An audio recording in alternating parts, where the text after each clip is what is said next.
Para hoje, a gente selecionou um pequeno conto do Eduardo Galeano, do livro dos Abraços, e, enfim, é um disparador aí, né? Um início para a gente. Então, esse texto chama O Mundo. Um homem da aldeia de Neguá, no litoral da Colômbia, conseguiu subir aos céus. Quando voltou, disse que tinha contemplado lá do alto a vida humana, e disse que somos um mar de fogueirinhas. O mundo é isso, revelou. Um montão de gente. Um mar de fogueirinhas. Cada pessoa brilha com luz própria entre todas as outras. Não existem duas fogueiras iguais. Existem fogueiras grandes e fogueiras pequenas, e fogueiras de todas as cores. Existe gente de fogo sereno, que nem percebe o vento, e gente de fogo louco, que enche o ar de chispas. Alguns fogos bobos, não alumiam nem queimam, mas outros incendeiam a vida com tamanha vontade que é impossível olhar para eles sem pestanejar. E quem chegar perto, pega fogo. Passo a palavra, então, a Tédia. Que lindo, Tia, obrigada. Nossa, esse é um conto de cabeceira, né? O livro dos abraços é um livro de cabeceira, mas esse conto especificamente ele é um dos contos de cabeceira. Eu adoro, é muito lindo, obrigada. Antes de eu passar a palavra para a Fábia, eu vou fazer uma apresentação um pouquinho mais formal e depois eu te passo a palavra, tá bom? A professora doutora Fabiana Lazari de Oliveira é atriz, sombrista, arte educadora, produtora cultural, educadora física e professora adjunta do Departamento de Artes Cênicas da Universidade de Brasília. Ela é doutora e mestre em teatro pela Universidade do Estado de Santa Catarina, licenciada em Educação Artística com habilitação em Artes Cênicas pela UDESC e bacharel em Educação Física também pela UDESC. Ela é editora da Moi Moi, revista de estudos sobre teatro de formas animadas, integrante da Associação Brasileira de Teatro de Bonecos, União Internacional da Marionete, da Federação Catarinense de Teatro, do Ateliê Sul de Atuação, do Corredor Latino-Americano de Teatro e fundadora da Entreaberta Companhia Teatral e do Esquia Espaço da Sombra. Fabi, eu vou te passar a palavra, então. Te agradeço de novo a presença, é uma super honra ter você aqui e fica à vontade, a casa é sua. Primeiro, eu gostaria de agradecer vocês muito, né, ao Thiago por ter me convidado, porque eu me senti lisonjeada até de ter sido convidada, né, em meio de tantos professores e tantos atores, também diretores que estão nesse projeto, e eu acho que vocês estão de parabéns, porque foi um projeto maravilhoso, realmente, assim, tudo que está acontecendo é um alento para a gente estar na casa de vocês, e vocês estar na casa da gente, né, fazendo essa troca e falando sobre o que a gente gosta. Então, muito obrigada mesmo por estar aqui com vocês.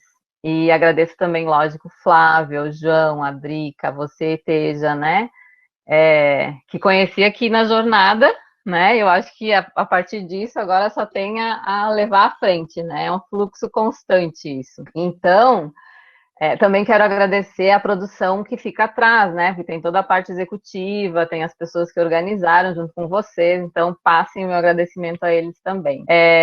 Eu vou ler o que eu falei na sinopse para a gente começar a pensar sobre a situação que a gente pode conversar hoje, assim, né? Porque quando eu escrevi, foi lá em abril, e eu me lembro que eu pensei, nossa, é um tempão até agosto, né? E no fim, assim, ó, foi um estalar de dedos. E ainda estamos nesse isolamento social, né? Estamos ressignificando muitos dos nossos conceitos.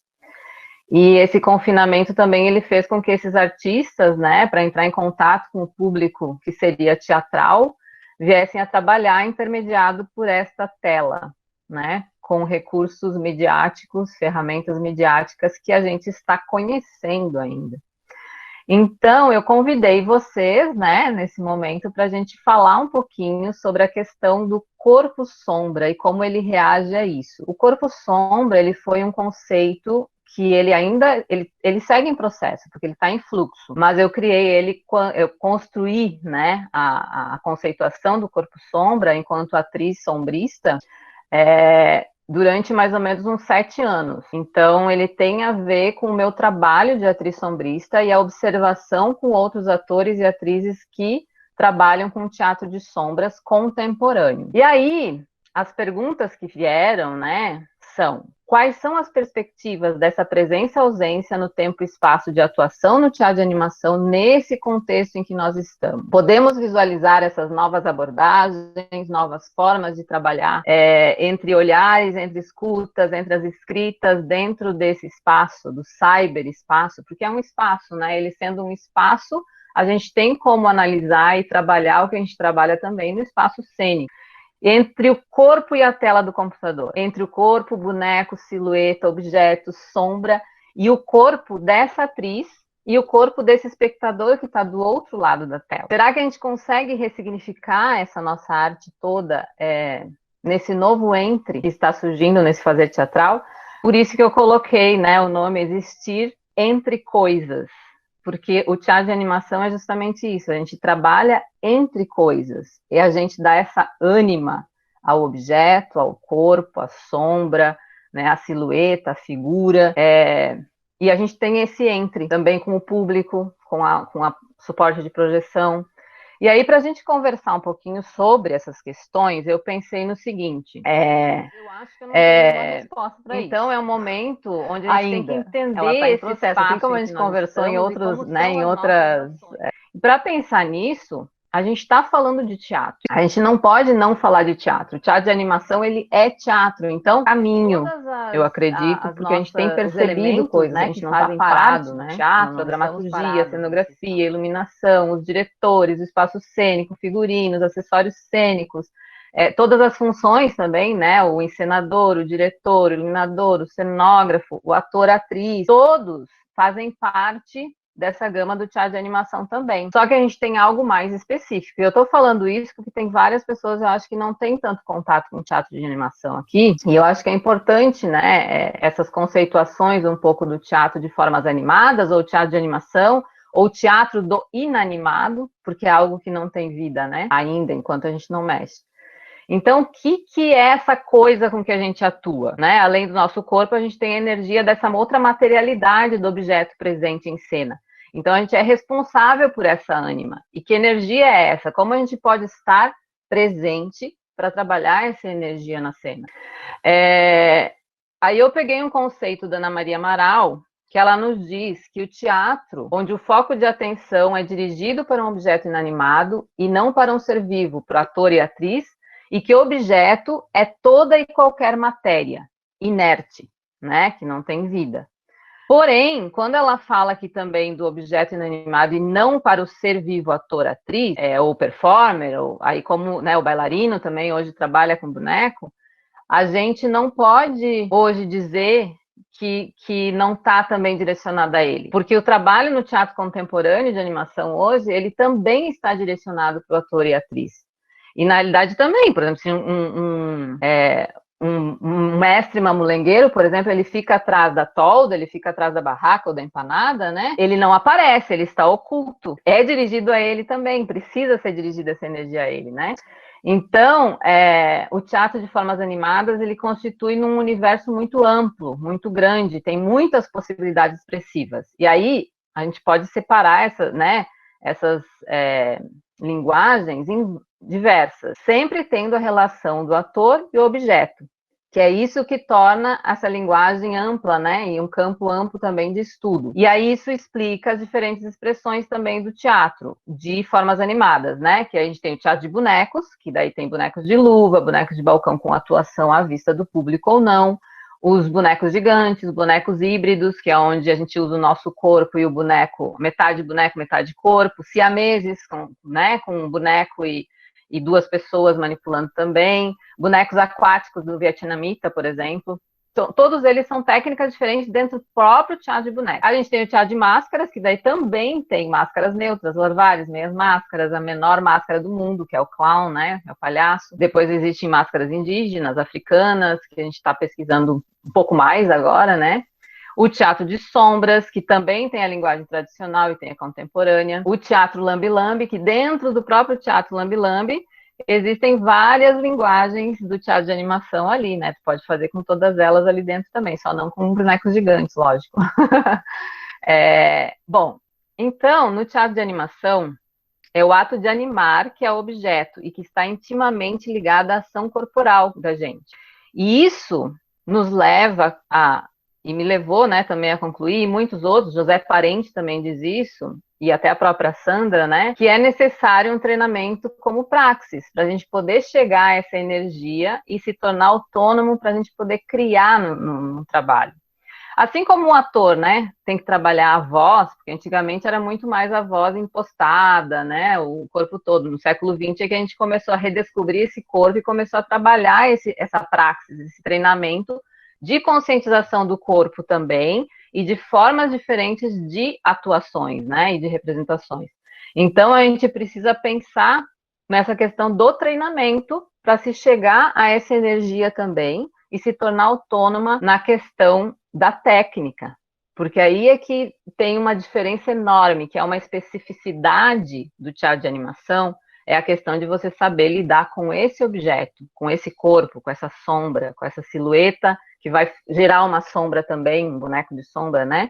Então, para a gente pensar nisso também, aí vamos pensar no ausência e presença, né? Desse existir entre coisas. Eu busquei os significados básicos dessa ausência, por exemplo. A ausência é a ação de afastar, de a gente não estar em casa ou não estar nos locais que a gente costuma frequentar. Esse é um deles.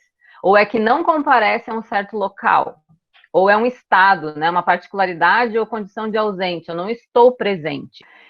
Também tem a questão de período de tempo em que alguém se encontra ausente, distante. Dentro da psicologia, a gente tem a perda momentânea da consciência também. Então, são várias conceituações, significados, que para a gente, no teatro de animação, na realidade, ele não funciona muito assim, porque a gente não pode estar ausente, nós estamos ocultos da cena, nós estamos não visíveis, ou meio visíveis, ou meio ocultos. Então, essa ausência, tanto no teatro, né, que não tem a linguagem do teatro de animação, como no teatro de animação, a gente precisa estar presente, de certa forma. Né? Então, essas conceituações para a gente, existe às vezes a perda da memória, né? Com certeza existe aquele branco que dá, mas esse não é o que nos interessa. O que nos interessa é justamente a presença. E aí, nas básicas da presença, né, que estão nos dicionários, a presença é o ato de estar em um lugar determinado ou diante de alguém. É um fato de comparecer num lugar determinado, é a assiduidade, é a pessoa que comparece ou está presente, é o fato de você estar num determinado local, é um aspecto físico também, a aparência, né? Ela está super presente, né? Então, ou a aparência de beleza, né? Então, enfim, tem vários outros aspectos para se colocar na presença. Agora, no teatro, essa presença, ela significa, ao menos o que eu vejo, que é mente e corpo no mesmo lugar. A gente não separa esse mente e esse corpo. A gente precisa estar, né, íntegros ali.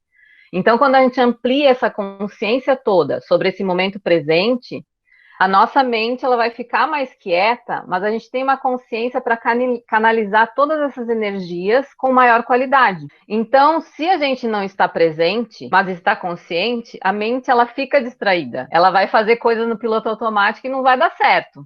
Então, a gente precisa estar. E aí existe o estado de presença também, né?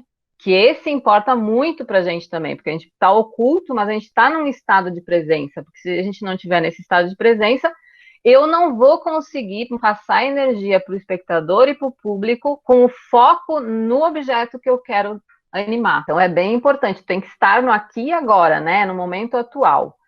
Aí eu vou ler uma conceituação que eu peguei e que eu gosto muito, que é do Peter Brook.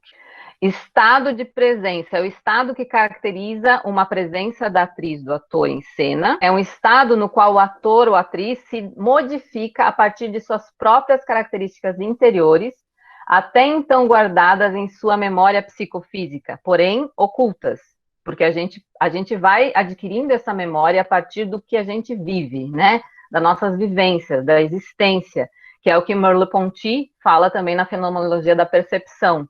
A gente vive e a gente guarda isso, é tudo isso, né? O estado vivido. E aí, ele ainda diz, é um estado em que as possibilidades criativas se deixam transparecer no momento em que a atriz ou ator deixa de lado os pensamentos pré-concebidos, a sua autocrítica, e encontra união corpo-mente e vitalidade na atuação. O conceito de vazio ele usa, do ator-atriz, né, é aquele cujo ator está aberto, disponível, com a mente em estado de alerta, conectado no momento presente. Assim, tem plena decisão e domínio do que se faz e quando faz. Ele fica alinhado energeticamente, ele possui o equilíbrio da mente e do corpo. Para isso, na minha tese, eu usei o José Gil, que fala da consciência do corpo e consciência pelo corpo. A gente precisa passar pelas experiências para conseguir ter essa experiência no corpo, adquirir e poder transmitir isso, né, no momento em que a gente vai atuar com o boneco, com a sombra, com o corpo. E aí eu peguei também uma conceituação, e ele vai falar na próxima quarta-feira, eu acho, a gente já pode até fazer propaganda aqui, né, que é o Januzelli, o Antônio Januzelli. Eu gosto muito do que ele fala, que ele diz que a energia que a gente tem, ela está em perpétuo movimento, né? Se não estivermos inteiros no que fazemos, em cada coisa, a percepção mais profunda da existência não se configura, ela não se firma. Então, ela não se torna uma substância mágica. Viver a vida, ela começa com a comunhão que estabelecemos em cada coisa que fazemos. Então, é muito importante a gente estar disponível, a gente estar, né, tem que estar no lugar. E para isso, com essa disponibilidade, a gente precisa trabalhar a praxis e treinar. E eu vou falar um pouquinho depois também. Para a gente pensar essa presença-ausência, entre aspas, porque é aquela que eu já falei para vocês, a gente está oculto ou invisível, né? Mas a gente está ali. A gente tem que entender também algumas possibilidades da atriz no espaço cênico. Aí existe essa que eu já falei, que ela pode estar oculta ou aparente, né? À vista do público, ou não à vista do público. E o que eu for falando aqui, eu vou falar um pouquinho também mais do teatro de sombras, que existe uma diferença também no teatro de sombras das outras artes, outras linguagens do teatro de animação, que é a questão de que você tem que atuar com a sombra, e não somente com o objeto ou com o seu corpo. Você tem que prestar atenção e olhar para a sombra que está além de você, que às vezes está muito longe até, dependendo de onde a gente está fazendo o espetáculo, né? A gente está muito longe dela, então você tem que entender esse espaço diferenciado, e ela tem uma tridimensionalidade. Você tem o foco de luz, tem uma silhueta, essa silhueta barra a luz. Só que daqui até o momento de fisicalizar a sombra lá na tela do outro lado, existe a sombra. Isso aqui tudo é espaço da sombra, é tridimensional. Então eu tenho como atuar com toda essa sombra, né, a partir do boneco de sombra, e perceber o que eu estou fazendo com a lâmpada também, né? Com a fonte de luz. Então, existe esse espaço todo. E aí, eu falando do teatro de sombra, quanto à atuação da atriz. E você pode também colocar com qualquer tipo de objeto do teatro de animação. A atriz, ela pode atuar somente com a figura, o boneco, a silhueta, o objeto, né? Ela vai atuar com eles. Então, quem interessa e o foco é para ele. É para o boneco, não é para a atriz, então ela vai ficar mais oculta. Ela pode atuar com a sombra do corpo e a sombra da silhueta, boneco, objeto também, então já é uma outra característica da atuação, porque você tem que prestar atenção na sombra do seu corpo e a sombra também dessa silhueta. Eu posso colocar, por exemplo, o rosto da silhueta e a minha mão como sendo da silhueta, né, do boneco de sombra, que é bidimensional, mas a minha mão é tridimensional. Então tem todas essas questões. Eu posso atuar com partes do meu corpo e completar com uma sombra, eu posso atuar com a sombra do próprio corpo e com a sombra do corpo da outra atriz também. Então, são várias possibilidades existentes e cada uma delas exigem uma prática. Então, não tem como a gente trabalhar no teatro de animação sem entender a técnica que a gente tem que usar e a linguagem, né, que a gente vai usar. Dentro dessas possibilidades na atuação do teatro de sombras também, a gente tem a questão de o foco ser móvel, a fonte luminosa ser móvel, ou a fonte luminosa ser fixa, que são diferentes também. Aí você tem que trabalhar esse espaço cênico, saber onde está o espaço da sombra, onde está o teu espaço, para conseguir dar continuidade a esse trabalho todo, que você vai pensar depois na poiesis, né? E aí, pensando nessas questões, eu pensei na questão do entre. E a pergunta minha é: como atriz, eu trabalho no espaço desse entre a fonte luminosa e o suporte de projeção? no qual eu vou fisicalizar a sombra, entre o público e o suporte de projeção, entre a luz e o escuro, porque a gente está no escuro quando a gente faz teatro de sombras, né? E até no teatro, muitas vezes, quando você faz, no teatro de animação, boneco, quando você faz o boneco de balcão, que você trabalha estilo bunraku, né? Que você vai estar com os animadores, os atores animadores ocultos, você muitas vezes está trabalhando no escuro também, só vai ter o corredor de luz para mostrar os bonecos. Então, tem variações, né? Desde o início são variações. E aí, nesse trabalho, a gente deve descobrir essa nova relação entre o olhar e o espaço, onde, através do olhar, o ator ele pode abrir e fechar o seu campo de energia e criar essa relação com o espectador.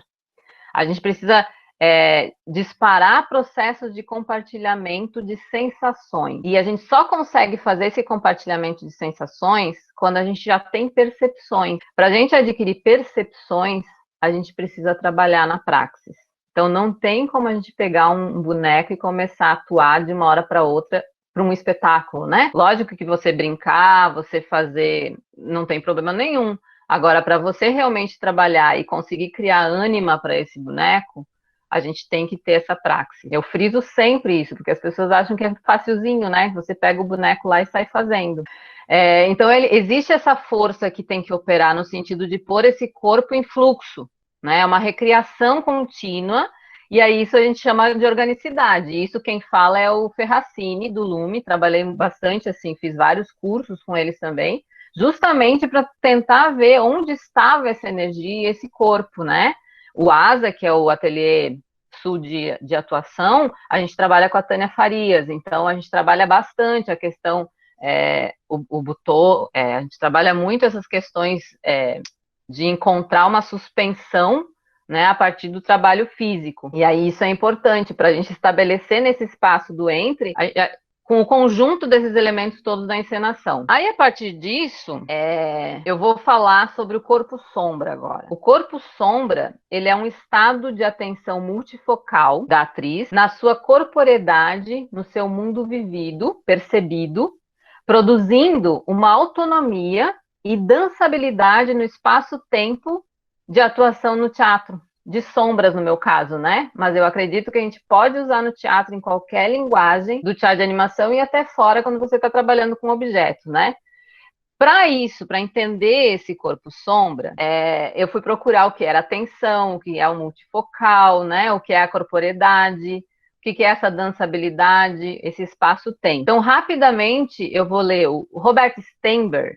Ele diz que a atenção é o meio pelo qual processamos ativamente uma quantidade limitada de informação a partir da enorme quantidade disponível que tem dos nossos sentidos, nossas memórias armazenadas e nossos outros processos cognitivos. Então, a gente tem atenção em processos conscientes e inconscientes. Agora, aqui, por exemplo, eu estou consciente que eu estou falando para fotinhos, eu não estou falando, eu não consigo vê-los assim, mas eu estou sabendo que vocês estão presentes. Eu só não sei se vocês estão totalmente com a atenção voltada aqui ou em outros lugares, porque eu não estou vendo visualmente vocês. Eu sei que eu estou presente, falando com vocês, né? Então é um pouco difícil quando a gente fala e a gente não vê as pessoas. A gente tem que adquirir essa energia para a gente, concentrar e seguir adiante.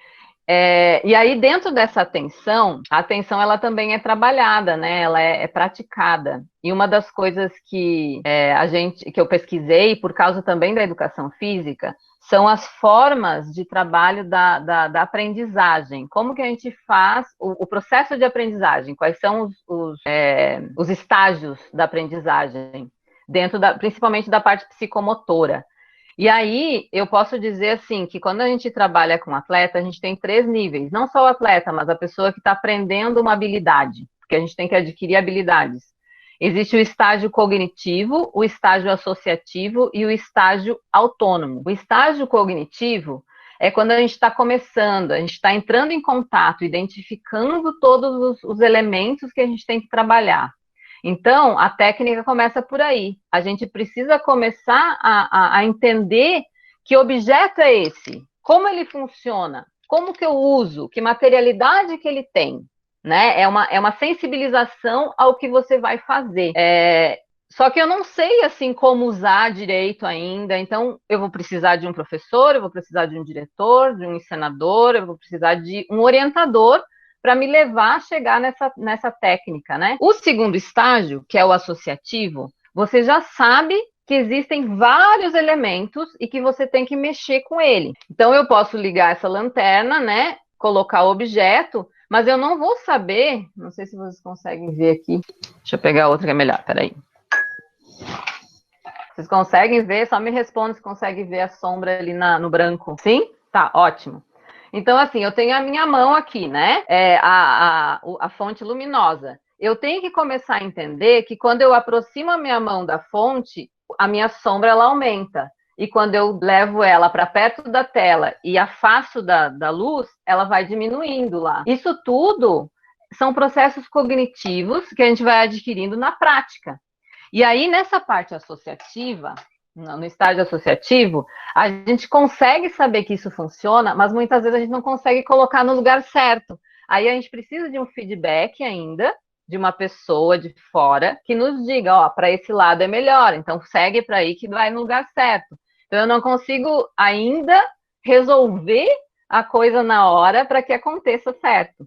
Não seria certo ou errado, né? Mas que realmente aconteça como a gente quer, para leitura dessa sombra. E o estágio autônomo é quando a gente já consegue fazer acontecer. Então, você percebe que errou ou que não está no lugar certo, na hora você consegue dar um jeito rapidinho, né? Que tem a propriocepção aí que vem indicativo em função da tua prática, e você vai saber regular onde você tem que colocar essa sombra. Então, não precisa de outra pessoa. Então, no meio do espetáculo, depois de um tempo que a gente trabalha no espetáculo, a gente consegue improvisar, a gente consegue começar a trabalhar outros elementos, a gente consegue escutar mais o público, mesmo estando no escuro, né? E o caso, a mesma coisa com boneco, com objeto, com qualquer coisa, né, que a gente vai utilizar para dar ânimo a ela. Então, é importante a gente ter esse treinamento como praxis, e daí quem diz isso é o Bonfito, agora eu não lembro o nome do livro dele, mas quando ele fala do Peter Brook, ele chega a falar de treinamento como praxis e treinamento como poieses. E eu acho que isso funciona muito bem no teatro de animação, em função disso. O praxis é quando a gente está trabalhando essa técnica toda, adquirindo essa autonomia. E a poieses é quando a gente já tem essa autonomia e a gente começa a criar, né, em cena. Então, você não precisa mais pensar se você tem que usar o dimmer, se você tem que colocar a mãozinha do boneco para cá ou a outra para lá. Se você está em 3 animadores, porque tem esse processo também, né, no boneco de balcão, você não precisa já pensar, não, eu tenho que colocar para cá porque ele está colocando ali. Não, você vai estar atento a tudo que está acontecendo. Por isso também que é a atenção multifocal. No teatro de sombras contemporâneo, por exemplo, às vezes eu estou iluminando a atriz da cena, a colega de cena, mas eu estou tendo que pegar um outro objeto do outro lado do meu corpo, porque depois dela eu tenho que colocar esse objeto, né, ou outra luz, né, ou estou usando 2 luzes, então tudo isso são olhares atenção multifocal. E essa atenção, ela tem também funções, que é a detecção de sinais, é a atenção seletiva e a atenção dividida. Tudo isso você pode depois pesquisar na minha tese, para não ficar falando muito sobre essas coisas mais técnicas, né? Que tem, a minha tese é da prática pedagógica, a atuação no teatro de sombras, um caminho em busca do corpo sombra. Depois, isso, Jailson, ator-compositor do Bonfito. É um livro muito bom para o trabalho de treinamento, e do Ferracini é a atuação do ator, se não me engano. Desculpa eu não saber direitinho os nomes, mas eles são umas referências, ensaios de atuação, isso mesmo, Tédio. E dentro dessa questão do treinamento também, a gente tem que tomar um cuidado quando a gente trabalha a praxis, que a gente já está automatizada, porque existe a habituação na atenção. A gente acaba relacionando a esse estímulo e a gente, conforme a gente vai trabalhando esse estímulo, a gente passa a não prestar mais atenção nele, né? A gente apresenta bem menos. É como quando a gente aprende a dirigir um carro, né? A gente tá na direção ali, a gente tá atento a tudo, assim, agora eu tenho que fazer a primeira, agora eu tenho... Depois que a gente cria autonomia, a gente não precisa mais prestar atenção que a primeira vai lá para frente a alavanca, a segunda vem para cá, a terceira, né? A gente vai criando essa autonomia. Só que se você tornar isso mecânico, você vai bater o carro, né? Então você não pode tornar, quando começar a tornar mecânico, que você não presta mais atenção, a gente tem que fazer com que aconteça a desabituação, que daí é uma mudança de um estímulo, e pode ser pequeno. Isso acontece muito quando os diretores, né, percebem isso e mudam alguma coisa, mesmo no espetáculo acontecendo, ele procura mudar alguma coisinha para o ator e a atriz animadora estar sempre atenta ao que está fazendo. Então aí a gente começa a notar novamente esse objeto, né, ou esse estímulo que veio a gente. Então esse estado de atenção, ele é multifocal e ele é acionado por meio dessas nossas percepções corporais, né? E as principais que a gente geralmente usa, e aí eu estou falando do teatro de sombras, é a visual, que é necessária, porque a gente tem que ver a sombra, onde que ela está atuando, onde a gente vai atuar com ela, né, na realidade, que espaço a gente vai usar e a gente precisa olhar para ela. Se a gente não olhar, é muito difícil ela ficar no lugar certo, porque ela tem o tempo dela. Tem outra coisa também que é bem importante, que é o ser devagar. A gente não pode ter a rapidez que a gente tem no dia a dia, porque ela passa e a gente não vê, né, ela é efêmera, ela se vai. Então, ela tem algumas características que é diferente somente do objeto. A gente tem a somatosensitiva, que é a percepção onde a gente tem a capacidade de interpretar as informações de pressão e da vibração através da superfície de pele. Por que ela é importante? Né? Que é a percepção áptica, que a gente chama. Porque a gente está no escuro, a gente está com lanternas, a gente está com luzes quentes, a gente está com muita coisa diferente. Às vezes a gente usa água, imagina água e eletricidade. Uma loucura, né? Então, a gente precisa ter essa percepção somatosensitiva bem aprimorada, porque você precisa sentir. E a proprioceptiva também, que aí é a habilidade da informação, né?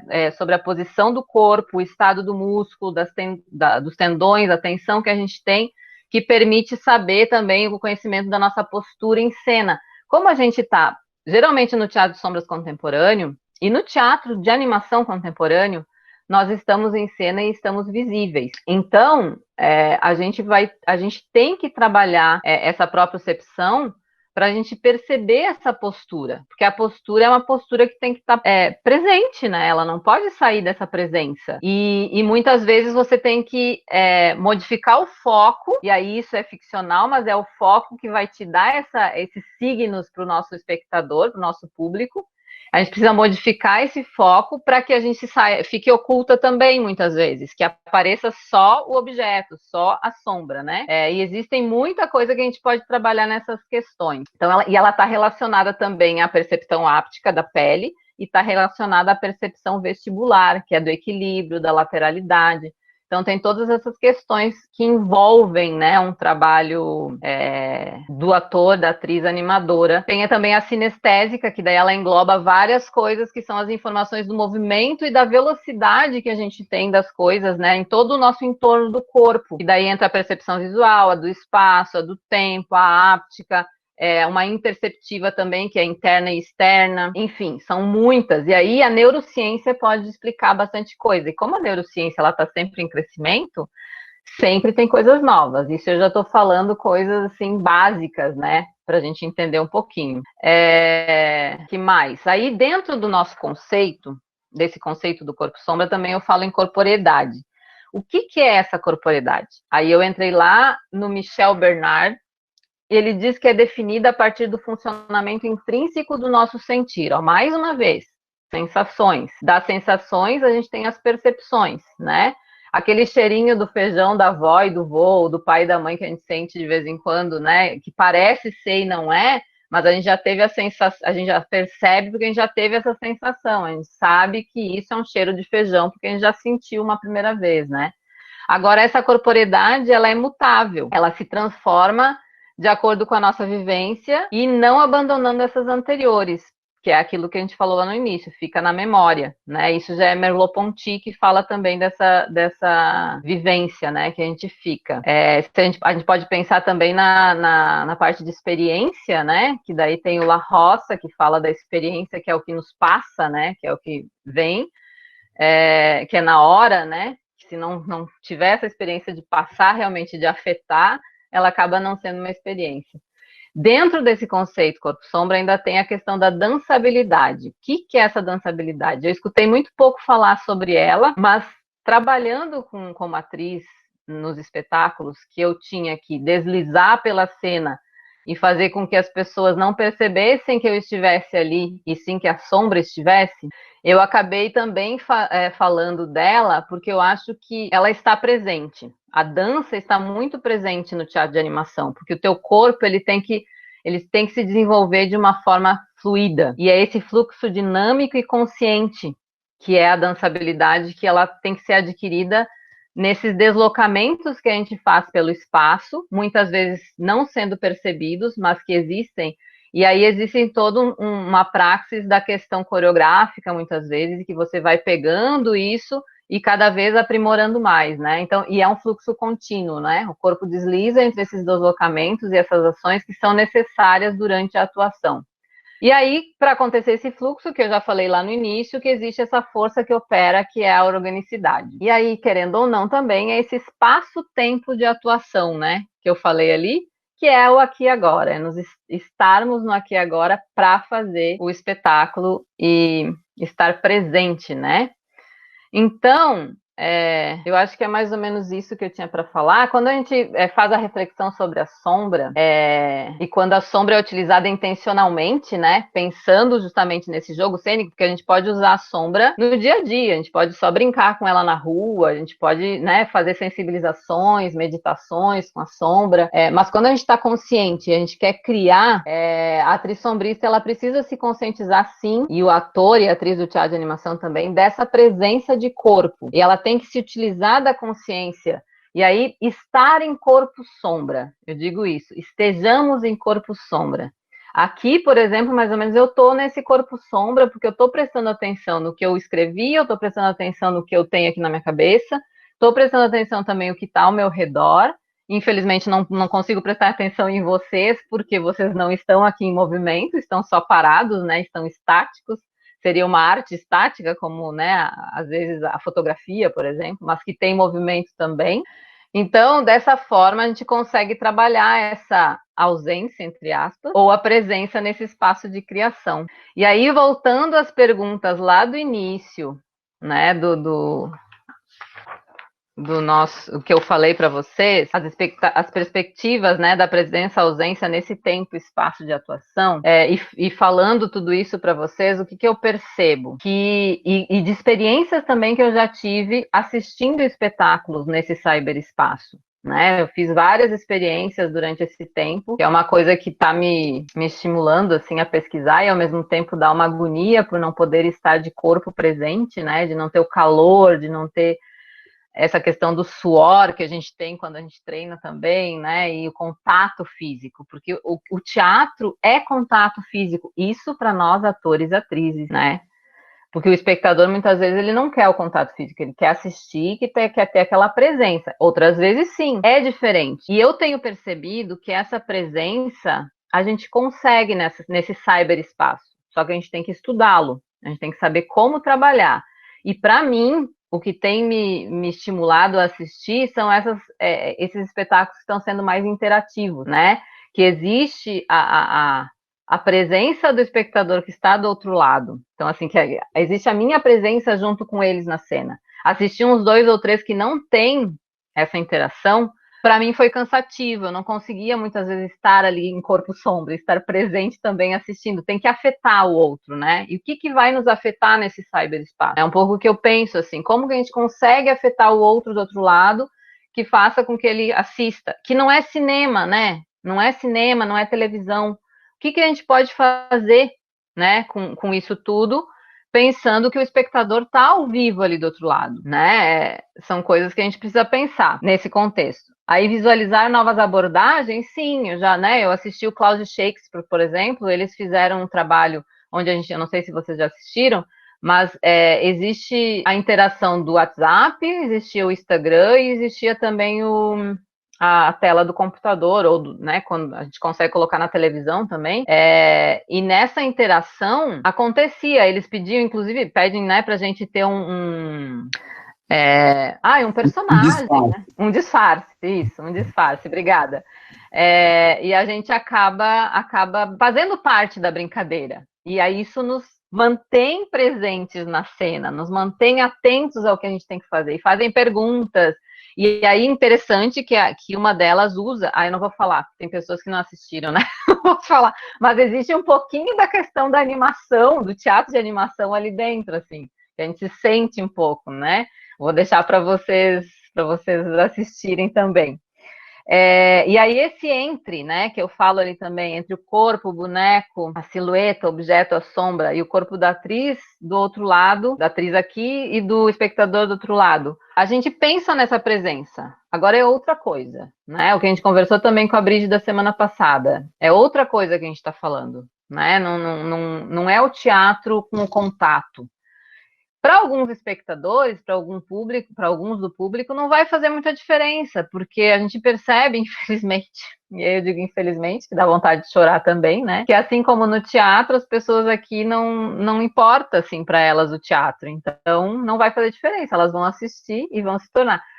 O que no teatro de animação também já acontecia e acontece é que ele faz parte também do cinema, do audiovisual, né? A gente tem os Muppets, quantos filmes já foram feitos com bonecos também, e os atores tinham que estar presentes, só que ele já não é mais a presença ao vivo, né? É uma diferença que a gente tem. Que mais aqui, que a gente... e daí a ressignificação dessa arte e existir nesse novo entre do fazer teatral.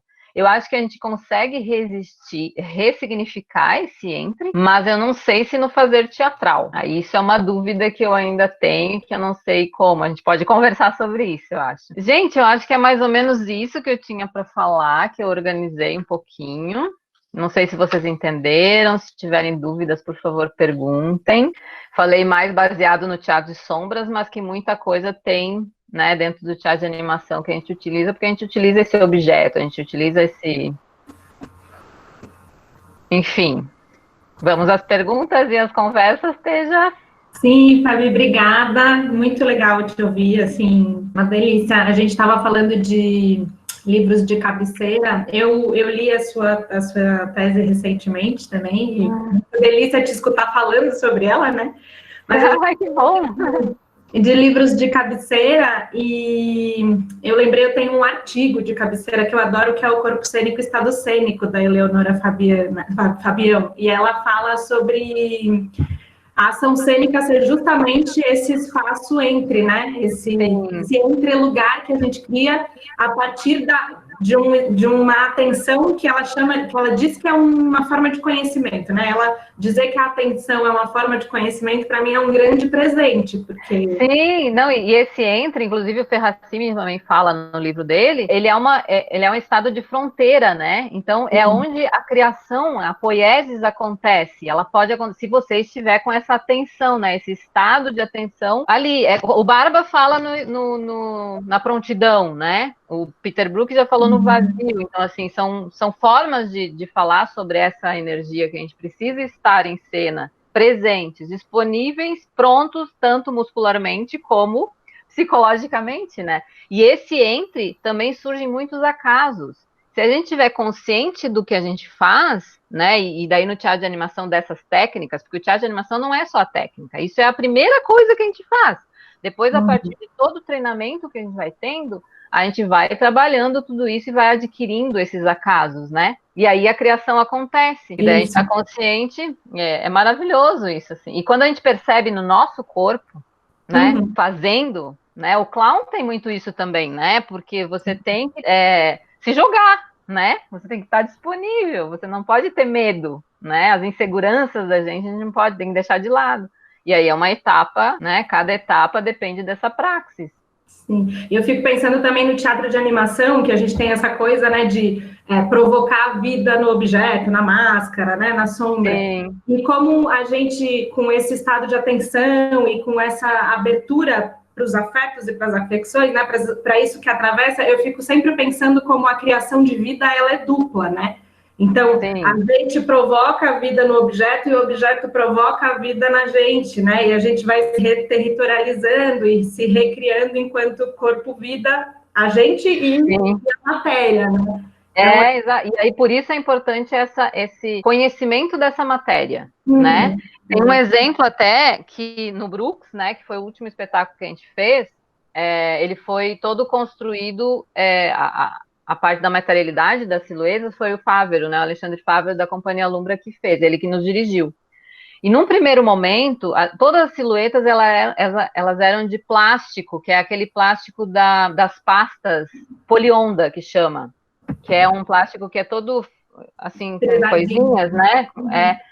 E a gente começou a atuar com aquelas figuras, só que a gente trabalha, é um texto que é denso, é um tema que é de bruxas da época da Inquisição, que eram consideradas bruxas por causa da sociedade que considerava ela bruxa por algum motivo. Então, era muito pesado. E aí, o plástico, né, o poliondo, ele é muito leve.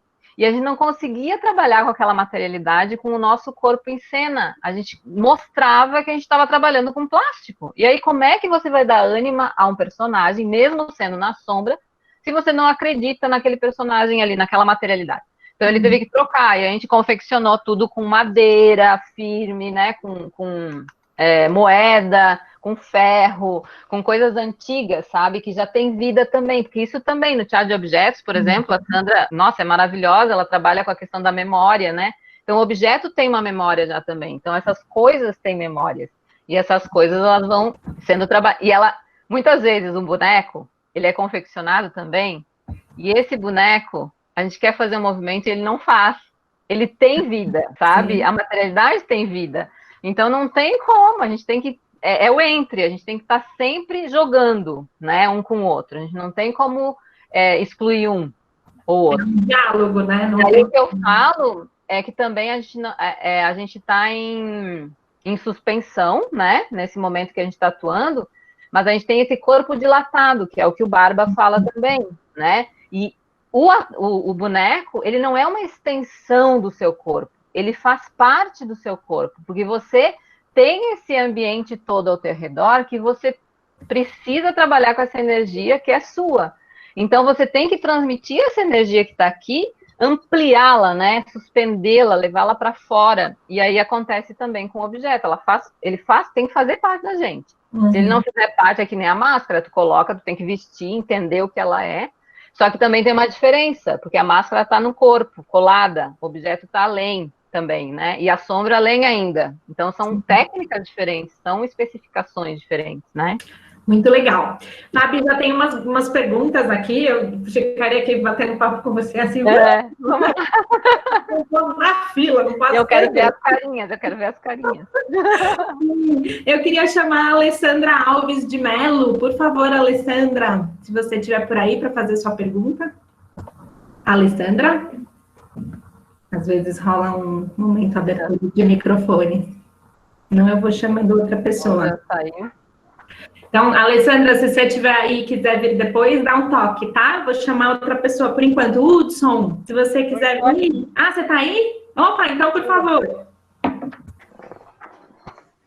Oi. Não te vê. Oi. Pode fazer sua pergunta, Alessandra. Então, eu escrevi, né? Eu não lembro nem o que eu tinha escrito, eu escrevi bem no começo. Se você quiser, eu te ajudo. Quer que eu te lembre? Então, me ajuda, por favor. Você perguntou se tinha exercícios para trabalhar melhor essas percepções. Mas assim, ó, existem exercícios sim, né? Que a gente trabalhe todas essas percepções. Agora você tem que criá-las, né? Criar esses exercícios. Porque, por exemplo, no teatro de sombras, para a gente adquirir. A Sandra tinha falado que ia sair, eu no fim nem dei tchau para ela. Para você tem que entender que percepções você precisa, né? Agora, dentro do teatro de sombras, eu até cheguei a sistematizar uma forma para a gente começar a adquirir o que a gente precisa de percepções e habilidades nesse trabalho com a sombra. Por exemplo, como é que eu vou trabalhar a questão de você saber se essa sombra está maior ou menor? Você tem que fazer exercícios para isso, né? Então, eu começo a trabalhar com a sombra, porque a gente esquece o que é a sombra muitas vezes. Quando criança, a gente tem medo da sombra, a gente às vezes quer seguir a sombra, né? Cada um tem as suas formas de agir quando você percebe a sombra. E a gente vai esquecendo dela. Eu me lembro que quando na minha adolescência eu adorava passear de noite com a bicicleta e quando eu passava pelos postes, parecia que a sombra me acompanhava. Às vezes ela ficava menor, ficava maior e ia me acompanhando. Então, existe uma sensibilização, né, nesse momento que a gente precisa ter. Quando a gente faz essas sensibilizações, as nossas percepções começam a ficar afloradas. Então, como atriz e ator também, que se você não tem uma linguagem ainda, se você conseguir participar o máximo possível de cursos que tenham essas linguagens, de meditações, de trabalhos com o sensível, de trabalhos de Feldenkrais, por exemplo, a Carol Garcia, inclusive, que ela está aí, ela trabalha direto com Feldenkrais, a educação somática, né, as percepções da educação somática, o respirar, tudo isso você vai adquirindo coisas, percepções que a gente deixou de lado, que a gente até tem, né, só que a gente não tem a habilidade de conseguir realmente usá-la, né, usar essa percepção. Tanto que, assim, ó, nos primeiros tempos que eu fazia teatro de sombras, eu não escutava quase nada do que estava ao meu redor, porque eu tinha a pressão e a tensão de ter que segurar aquele foco e realmente colocar a sombra onde eu tinha que colocar. Lá no final, já agora, né, nos últimos tempos, a gente brinca na cena, eu e Tuane, sabe? Quando a gente faz a cena, a gente começa a brincar, a gente se olha, a gente percebe quando a outra tá passando sufoco porque não acende a luz, né? Não acende a fonte de luz. No começo do espetáculo do Brooks, por exemplo, a gente tá atrás da tela, ele é em V, e o público também tá em V, assim, é intimista, então só tem máximo 80 pessoas. E aí, a gente tem as duas fontes luminosas na frente, que é a primeira coisa que a gente faz depois que a nossa sombra vem, porque nós somos como se fossem bruxas, assim, também, né? Que a gente vai trabalhar um ritual todo ali com a sombra. A gente chega na frente e pega as fontes luminosas para mostrar a nossa ambientação, nosso espaço teatral, nossa cenografia em sombras. E teve uma das últimas apresentações que eu fiz antes da quarentena, segundos antes de começar, porque tá tudo na penumbra, segundos antes de começar, a fonte de luz, alguém pisou e tirou ela do lugar. E tá escuro, gente. Então, assim, eu tenho que voltar, eu tenho que perceber onde vai estar, eu vou ter que tatear, né? Porque eu não sei onde tá. Porque quando eu venho, eu já sei que ela está ali, eu já deixei no lugar pronto. E eu escutei o barulho do aramezinho que segura ela no chão na madeira. Eu escutei e eu disse pra Tuane, tiraram o foco do lugar. Você vai ter que esperar um pouquinho pra gente ligar, porque eu vou ter que achar onde ele tá. E assim, ó, não deu um segundo, a nossa operadora de som chegou correndo e disse, Fábio, tiraram o foco de lugar, ele tá mais pra direita, vai lá, pelo amor de Deus. Sabe? Então, assim, eu senti antes da pessoa me avisar. Isso é porque eu adquiri a percepção auditiva daquele específico elemento que eu preciso pro meu espetáculo, pro meu teatro, pra minha poiesis, né? E se eu não tiver isso, com certeza eu teria que começar o espetáculo de novo, porque as sombras não tem como você improvisar, muitas vezes. Improviso, tu improvisa na tela, agora tu improvisar com um elemento que não está, né? Se tu não tem a luz, não tem a sombra. Então é muito difícil, né? Então existem formas, sim, existem exercícios de trabalhar, né, essas percepções, e dentro de a yoga também nos traz muitas percepções, né? O Tai Chi Chuan, o Kung Fu, só que tudo depende onde você quer chegar e que proposta, que escolha você faz também, né? A gente como atriz trabalhando na cena sem elementos, digamos assim, né, no palco nu, a gente também tem que ter essas percepções corporais, porque a gente tem que perceber como o espectador está sendo atingido e nos atingindo, né? Como que a nossa voz está fluindo, como que a gente está modificando essa voz, da onde ela vem no nosso corpo. Tudo isso são percepções na prática, senão a gente não consegue. Tanto que, assim, quando eu fui fazer o Teatro de Sombras, eu amei, né? Quando eu conheci o Teatro de Sombras, eu me apaixonei em primeira mão, assim. Tanto que eu fiz mestrado, fiz o TCC e fiz o doutorado, tudo em sombras. Mas eu jamais imaginei tudo isso que eu iria falar naquela época que eu estava fazendo o mestrado, porque lá eu estava escutando e observando os outros grupos. Aí eu senti na tese, para eu falar sobre esse corpo, que também já vem da educação física, né? Eu fui atleta de vôlei, para eu perceber isso tudo que eu quero perceber, eu tenho que fazer. Então foi quando, né? Vamos lá. Então, nesse meio tempo, foram 5 espetáculos para chegar a um ponto de trabalho e ter uma prática também dentro do próprio Teatro de Sombras, né? Das aulas para se chegar mais rápido também. Tem isso, né? E daí você sistematiza para chegar mais rápido a algo, que se você faz aleatório, muitas vezes você não chega naquele lugar, né? Chega, mas assim, vai ser muito... É pesquisa, né? Entra na pesquisa do ator e da atriz. Hudson, você fez 2 perguntas, eu acho que você pode fazer as 2. De repente, na hora, você escolhe. Pode abrir seu microfone e vídeo. A primeira pergunta eu faço para quase todo mundo, porque são percepções diferentes, por técnicas diferentes, por estudos diferentes, experiências diferentes, que é como é que a gente consegue harmonizar, equilibrar a técnica, que de alguma sorte promove uma mecanização, né, do atuante, com os componentes emocionais, né? Aí, no caso, eu acrescentei, seja ele de teatro, Formas animadas. ou não, né? E a Uhum. minha segunda pergunta eu assisti tanto E o Vento Levou, quanto eu assisti A Bússola de Ouro. E no E o Vento Levou, é clássica aquela cena do incêndio na cidade, né? E a gente sabe que aquela cidade foi construída, incendiada e depois reconstruída para a sequência do filme. E quando eu assisti A Bússola de Ouro, tem uma cena em que eles sobrevoam a cidade e a percepção de que aquilo tudo é digital tirou totalmente o prazer de eu assistir o filme. Eu nem queria mais continuar assistindo o filme. E aí, assim, o cinema desenvolveu as suas técnicas digitais, né, que substitui por imagens geradas desde os cenários até personagens. Alguns ainda recorrem a atuantes, né, naqueles macacões verdes, sensores de movimento e tudo mais, mas alguns já abdicam completamente dos atores. Uhum. E a minha pergunta isso me entristece, de alguma sorte. E a minha pergunta quanto falta para essas tecnologias invadirem o teatro? Nós estamos dispostos a isso? E quando, se isso acontecer, nós teremos um teatro ou um não teatro? Uau! São perguntas que são bem complexas, né?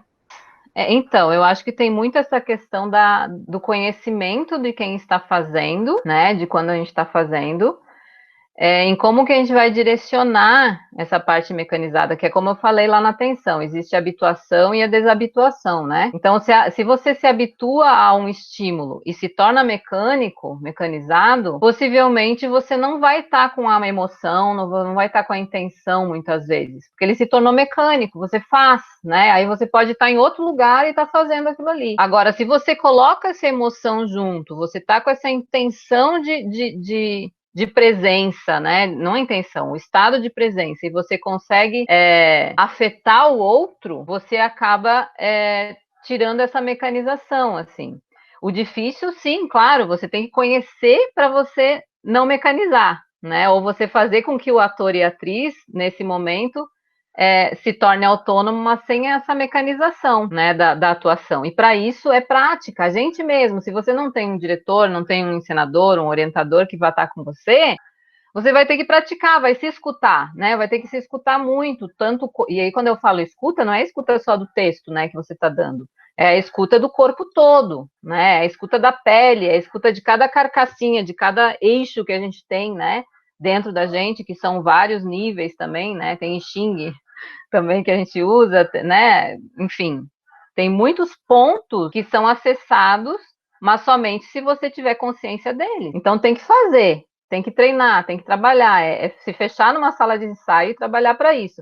E aí, se você é um professor e você quer passar algo para, né, os alunos da tua turma, você precisa conhecer isso. Eu acho que um professor de teatro que nunca fez teatro, ou que não teve, ao menos, a experiência de estar na cena, né, é muito difícil. E não é aquela experiência só de tu entrar uma vez, né, na cena. É você praticar mesmo, ter apresentações. Porque o que acontece? Depois que a gente termina, por exemplo, um espetáculo também, e que ele ainda na estreia geralmente vai estar meio que mecanizado, que a gente não consegue ainda ter essa autonomia toda, porque a gente está muito tenso e prestando atenção em coisas que não é necessário muitas vezes, né? Você acaba tendo que trabalhar isso muito mais. Lá no 15º espetáculo que você está apresentando é que você vai começar a se soltar mais, a ficar com a mente vazia, né? Que Peter Brook fala, para a gente poder criar e estar à vontade nessa cena, chamando também, afetando muito mais, muitas vezes, o espectador. É uma resposta também que pode ter várias, né? Mas eu imagino um pouco isso, assim, para você não mecanizar totalmente, você tem que desabituar o que você está fazendo. Se tornou mecânico, já é uma coisa que não vai funcionar na cena, que não vai ter esse estado de presença importante, sabe? E aí vai acontecer alguma coisa errada, porque daí você está preocupado em outras coisas e vai acabar não conseguindo a atuação presente mesmo. Nesse Você sentido, aí nesse sentido, antes de tu passares adiante, eu só me preocupo, tu falaste, e eu fiquei muito preocupado, porque a nossa realidade aqui em Belém é de temporadas muito curtas, Sim. de Não, uma ou 2 semanas no máximo, né? Então, a gente nem tem tempo de conseguir construir alguma coisa, porque quando o nosso corpo está se acomodando naquela apresentação, acabou a temporada. E para a gente não, e conseguir isso uma... não é só em Belém, viu? Isso não é só em Belém. Aqui também, eu estou no sul agora, né? Não estou em Brasília. Mas aqui também, a gente nem pode ter temporadas assim em um espaço só, por exemplo. A gente não tem, por exemplo, como tem Rio, São Paulo, que você fica um mês inteiro, quinta a domingo, né? Aqui a gente não tem. A gente tem dois, assim, uma sexta, um sábado, e daí um mês a gente vai ter outra sexta, outro sábado. Então, o que a gente tem que fazer? A gente acaba ensaiando nesse tempo, né? Ou às vezes fazendo apresentações fora daquele espaço para poder ir adquirindo essa autonomia no espetáculo. O espetáculo, quando ele estiver pronto realmente, que a gente achar, é porque já acabou. Geralmente é assim.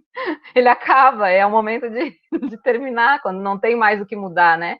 E é como a pesquisa, se não tiver mais pergunta, não tem o porquê existir pesquisa, né? Já tem respostas. Então, tudo isso são perguntas ótimas, maravilhosas, para a gente estar sempre trabalhando, né? E qual era a outra questão? Ai, tem que voltar, ó, fiz as duas juntas. Sobre o desenvolvimento das técnicas de cinema de imagens, né, de geração de imagens digitais no cinema, algumas já prescindindo da presença do ator. E aí eu perguntei quanto falta para que essas tecnologias invadam o teatro, se nós estamos dispostos a isso, e quando, se acontecer, se nós teremos um teatro ou um não teatro. O que acontece é que essas tecnologias já invadiram o teatro, né? A gente tem muita coisa acontecendo no teatro de animação contemporânea, ao menos assim. Muitas projeções, a gente tem inclusive personagens que são virtuais, né? E que aparecem na cena junto com o ator, os mapping, né? Também o mapping que fazem. Então, tudo isso ele já está no teatro também, né? Ele não está fora dele. Tudo é utilizado. Então, o que eu vejo hoje, assim, é que o teatro ele está muito híbrido, né? Ele está heterogêneo. Ele não é mais aquela coisa homogênea. Óbvio que existem companhias que fazem, né? Por exemplo, tem o teatro de luva, que é específico, né? O teatro popular brasileiro, que está ainda no tradicional, e eu acho que tem que continuar existindo. Porém, a gente tem muito do que está surgindo, e aí entra esse híbrido, né? Mas todos eles com contato, né? Com os atores tendo contato em cena e com o espectador estando ali, sentindo o calor, sentindo, porque é esse, né, o espaço que você está, e não o outro do outro, né, cada um na sua casa, como nós estamos, né, então tem essa questão, então eu acho que já invadiu, assim, agora eu não sei, essa questão do não teatro, o que a gente está fazendo aqui hoje, por exemplo, dos espetáculos, eu não sei, para mim não é um teatro, é uma outra coisa, né? Aí a gente vai falar, e nem seria teatro virtual, porque o virtual também vem muito do que a gente pensa, né? O que a gente tem na nossa cabeça. Eu começo a falar, nós estamos numa floresta com árvores gigantescas, você já está imaginando, esse é o virtual, né? O que a gente está fazendo é um teatro mais cibernético, né? Porque existe o cyberespaço, assim. É diferente também do teatro virtual, do espaço virtual, né? Que a gente tem. Mas, assim, no cinema também, eu sinto que o teatro, o boneco, né, a sombra, tudo isso já vem muito tempo estando no cinema também. A gente vê muitos espetáculos, né, que tem bonecos. Inclusive, de bonecos de fios, outros bonecos, né, como é que é o nome do filme que ela faz com bonecos de fios? Eu esqueci o nome agora. Mas tem um filme que chama Springs, que são fios também, e é todo feito para marionete de fios, inclusive os cenários são pensados para eles, né? O que é diferente do digital, né? De não ter o ator na cena e você fazer todo computadorizado, todo a partir de coisas desse cyberespaço, dessas tecnologias, dessas mídias, né? É bem diferente. Eu concordo contigo, tem muita coisa que eu não consigo assistir, porque não me dá vontade, assim. Agora, diferente, por exemplo, quando a gente tem o ator na cena, no cinema, e que tem o que a gente usa também na biomecânica, né, da educação física, para a gente ter toda a parte cineantropométrica também, onde a gente analisa a biomecânica do corpo humano para ver a marcha atlética, para ver a corrida do atleta, para a gente também poder saber, né, os próprios o comércio de tênis, de sapatos, todos eles fazem esse tipo de análise, né, que é também usado que é o motion caption, né, o caption motion, nunca sei falar muito, mas existe isso no cinema. E aí, quando você trabalha, né, o Senhor dos Anéis, por exemplo, muitos deles foram feitos dessa forma, né, dos personagens do Senhor dos Anéis. Então, a gente vê que funciona, mas tem a expressividade do ator, porque o rosto tá ali, tá todo com pontos onde a expressividade vai aparecer no personagem, né, no que ele tá fazendo. Só que, lógico, que não é ao vivo, então não é teatro, é cinema, né? O audiovisual é a mesma coisa. Lotte Henning começou com silhuetas, com bonecos de sombra, e fez todo com stop motion a partir dos bonecos de sombra, né? Das figuras planas, e com a sombra, inclusive, sendo projetada, né? Então, são linguagens diferentes. E como tem um aluno meu, um cliente meu, ex-personal trainer, ele sempre diz assim, olha, e ele é neurocientista, a profissão da sua filha ainda não foi criada, você nem sabe o nome da profissão da sua filha. Então, quer dizer, isso a minha filha estava com 8 anos, né, agora ela já está com 14, e eu acho que ainda também não sabendo, tanto que a gente está descobrindo coisas novas aqui, né, que estão surgindo, então, e a gente tem que estar disponível, isso eu vejo, assim, eu fico triste também com você, Hudson, dessas questões todas, mas esse retorno nosso, ele vai ser diferente, mas eu acredito no teatro. Feito ao vivo, feito com o corpo, feito com a pele, estando no teatro, assistindo realmente, né, no espaço teatral, enfim. Fabi, a gente tem a pergunta de uma moça que chama Renata, ela caiu, muitas vezes ela está com problema de conexão, mas ela escreveu para a gente pedindo para a gente fazer a pergunta mesmo assim, que depois ela assiste a gravação. Tá bom? Uhum. Ela quer saber o que você acha sobre... eu vou te falar mais ou menos o que eu entendi, tá, Renata? Você me desculpa se eu entendi sua pergunta errada. Mas ela quer que você comente sobre... como o teatro de formas animadas provoca emoções no espectador. Em algum momento você fala, o espectador está lá e sente quando ele está assistindo, né? Ela quer saber se você acha que depende do espetáculo, que tipo de emoções você cria no espectador e isso na relação com o teatro de formas animadas.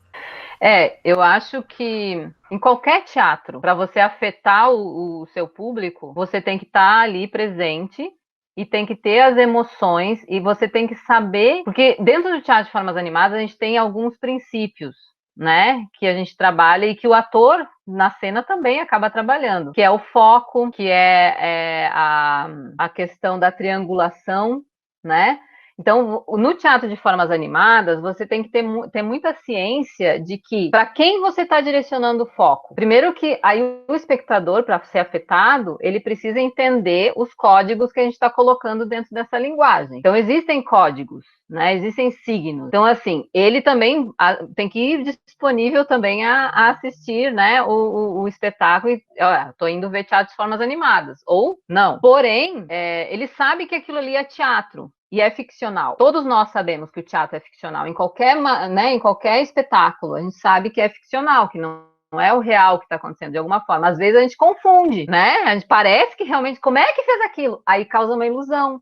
E quando diz como é que eu fiz aquilo, muitas vezes entra um encantamento. E como é que a gente vai atingir esse encantamento, afetando ele, se a gente se afeta também? Se você acreditar no que você está fazendo e realmente você trabalhar esses princípios técnicos do trabalho do teatro de animação, colocando a sua emoção também depois da prática, você com certeza vai acabar afetando o espectador. Agora tem uma coisa também no teatro de formas animadas, né? Quando o trabalho é feito mostrando muito a virtuosidade do do artista, do ator, animador, como ele consegue realmente fazer, muitas vezes a poética fica de lado. Então você não consegue que tenha uma ilusão, né? Que realmente aquele boneco existe vida nele. Você tem que transformar isso. Essa energia de vida tem que estar naquele objeto que é inerte, que ele não tem vida, né? E como que você vai fazer isso? É justamente acreditando e trabalhando com ele muito e muito e muito para conseguir atingir o público, né? Afetar o público. E aí é causar essa ilusão, né? É a ilusão, a mágica disso tudo é causar essa ilusão. E aí, às vezes, também é você mostrar o que ele foi iludido. Porque daí, né? Acontece, meu Deus! Quando a gente faz no Teatro de Sombras, por exemplo, que a gente está com muita coisa lá atrás, né? Quando a gente baixa a tela, as pessoas, meu Deus, era tão pequenininho e ficou tão grande! Sabe? Então, assim, é isso, é encantar, né? Como é que a gente consegue fazer essa suspensão no espectador? Se você tiver uma leitura do que você está fazendo, estiver ciente e buscando essas qualidades, possivelmente você vai afetar.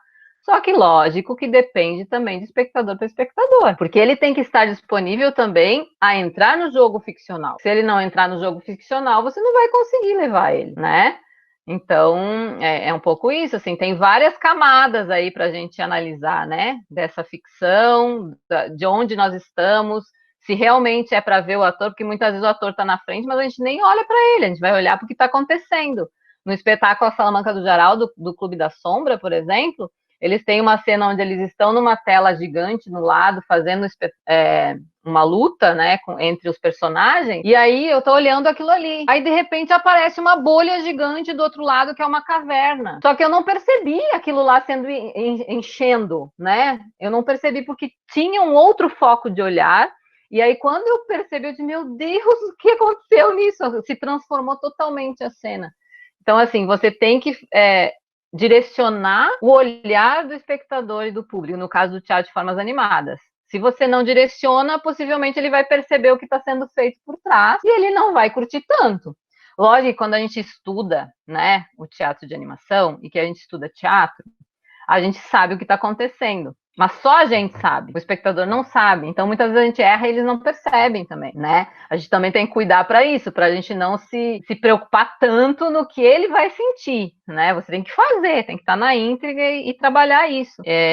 Enfim, aí os princípios técnicos do ator animador tem um artigo que é do Valmor Nini Beltrame, que é bem legal, assim.